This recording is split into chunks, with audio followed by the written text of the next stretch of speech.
sabi na dito, ang excellence daw po kung isasalin sa Tagalog ay karaniwang sinasalin bilang kahusayan at kagalingan.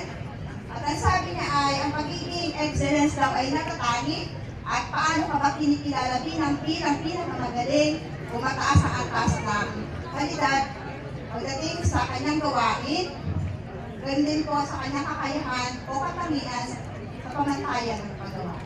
So may mga ilang paraan po o practical na paraan upang maipakita natin bilang isang mag-aaral kung paano ba tayo magiging isang excellent. So narito po ilang paraan. So sabi dito, sa personal na katangian daw po natin, tayo ay nakikilala bilang isang mahusay at excellent or excellence. Kakaroon excellence, mamagitan po ng pagkakaroon ng mataas na marka at magkakaroon ng pagiging masipag at consistent sa lahat ng bagay. Sabi niya, hindi lang daw po tayo nag-aaral kapag tayo ay may exam. Kung hindi, lagi natin sinisikap na tayo ay magkaroon ng kahusayan pagdating sa paraan ng pag-manage ng ating pong panahon. Pangalawa, pagdating daw po sa pagpapakita ng integridad, tayo daw po ay gumagawa ng sariling research at hindi umaasa lamang sa kopya o pangungopya sa kaklase. At ang pangatlo po ay pagiging aktibo sa klase. So kung tayo daw po ay excellent, tayo ay nakikilahok sa talakayan at group work. And another, pagka tayo daw po ay excellent or merong excellence, tayo daw po ay nagpapahalaga ng oras. Bago natin ginagawa yung ibang bagay, inuuna muna natin yung mga mahalagang dapat natin unahin bilang mag-aaral, bilang manggagawa. At pang-apat po ay nagkakaroon tayo ng pag-unlad sa ating sarili. Kung tayo daw po ay merong excellence or excellence sa ating mga sarili, tayo daw po ay sumusubok ng bagong skills. Halimbawa daw po ay writing, speaking, and leadership. And sabi niya, kung tayo daw po ay meron ding excellence, diba sabi niya, excellence ay hindi lamang makikita sa atin pong gawain sa paaralan, kung paano tayo makasama sa atin pong mga kapwa. At sabi niya, kung tayo daw po ay excellent din, tayo ba ay matutong magiging mabuting kapwa, tinutulungan daw po natin ang ating kapwa na tayo po ay matulungan natin sila sa panahong sila ay hirap na gawin yung kanila pong mga task or kanila pong mga activity, written sheet man yan, or performance task. At higit sa lahat, sabi niya, magkakaroon ng growth mindset. So kung tayo daw po ay excellent, magkakaroon tayo ng growth mindset. Paano po ito nangyayari? Ang growth mindset po ay tatanggapin ang pagkakamali bilang isang individual. So kung tayo daw po pala ay tumatanggap ng pagkakamali natin at tumatanggap tayo ng mga komento na yun nagiging dahilan para tayo ma-improve. Ibig sabihin daw po pala tayo ay excellent sa parang yun. At sabi niya, ang patuloy na pagsikap na maging mabuting or maging mahusay kaysa kahapon. So kung tayo man ay may ginawa kahapon at kinabukasan gumawa tayo ng mas mabuti or mas mahusay kinabukasan, ibig sabihin daw po ay nasa atin yung excellent. At paano pa ba? Kahapon, kung naalala ninyo, narinig natin yung ang agang wang-wang dun sa plaza. Tama ba? Sino dito ang nakarinig nun? Sino ang naistorbo ang pagtulog? Kahapon ng bandang alas 6, o meron. Ano kaya ang meron sa plaza kahapon?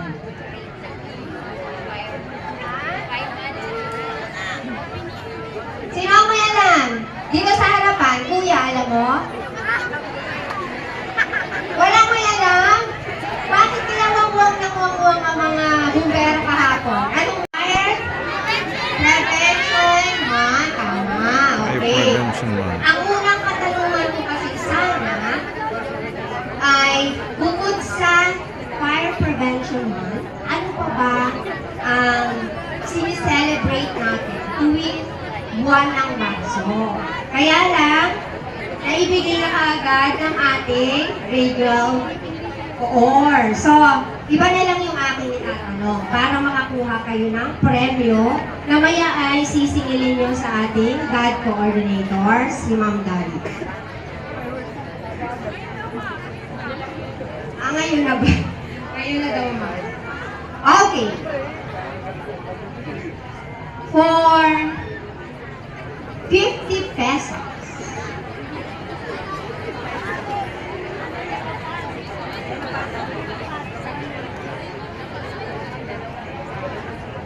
Okay.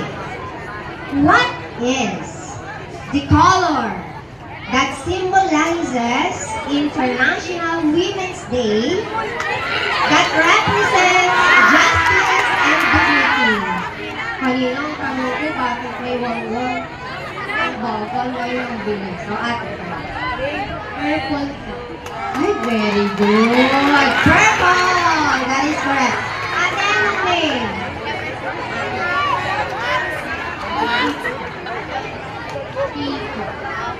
Dito ka lang muna, anak, ha? Mamaya magpipicture tayo kasi panalo. Okay. Aside from that,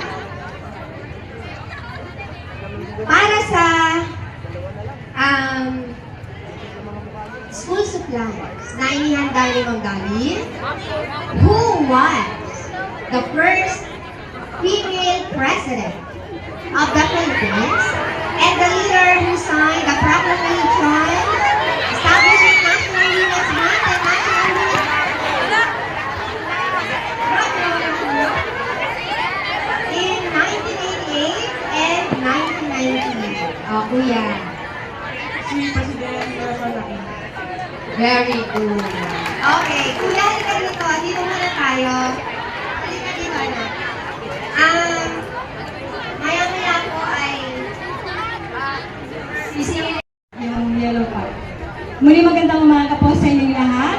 Ang buwan ng kababaihan ay pinagdiriwang tuwing buwan ng Marso sa buong mundo, kabilang na ang Pilipinas, upang bigyang pansin ang mga naiambag ng mga kababaihan sa iba't ibang aspeto ng buhay at itaguyod ang kanilang mga karapatan at kapakanan. Sa Pilipinas, ang pagdiriwang ay nag-ugat sa proklamasyon noong 1988 nang noon ay ni Pangulong Corazon Aquino sa pamamagitan ng proklamasyon bilang 227 series of 1988 na idineklara ang buwan ng Marso bilang buwan ng ginampanan ng kababaihan sa kasaysayan.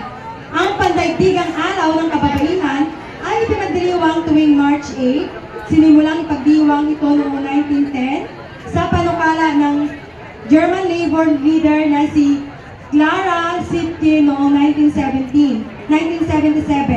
Inaprubahan ng United Nations General Assembly ang resolusyon na nag-aatas sa mga kasaping bansa na ipagdiwang ito sa Pilipinas.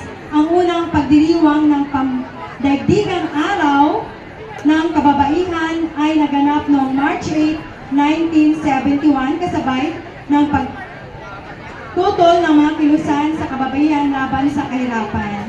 Kaya ngayong buwan ng Marso ay National Women's Month at magkakaroon pa tayo ng mga aktibidades at tuwing Friday po inanyayahan na magsuot ng purple. Sa ngayon ay tuwing Wednesday sana, ang nakalagay doon ay tuwing Wednesday ang pagsusot ng purple, pero gawin na lamang natin ito tuwing Friday. At sa darating na Friday, magkakaroon po ng essay writing contest. Sa ano na lamang po tayo, sa Social Hall, 1 to 3 p.m. kasama na ng ang iba pang mga activities natin. Maraming salamat po at syempre narito po ang ating principal para sa inspirational message para sa National Women's Month. At Fire Prevention Month. So, focus lang po muna tayo sa National Women's Month.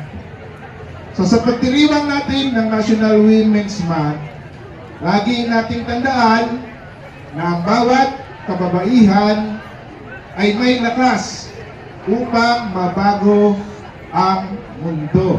Naniniwala ba kayo? Kaya, at bilang kabataan, you have that same power. Power to dream, power to lead, and to stand for what is right. So let us respect women, support women, and be empowered. Happy National Women's Month po sa ating lahat.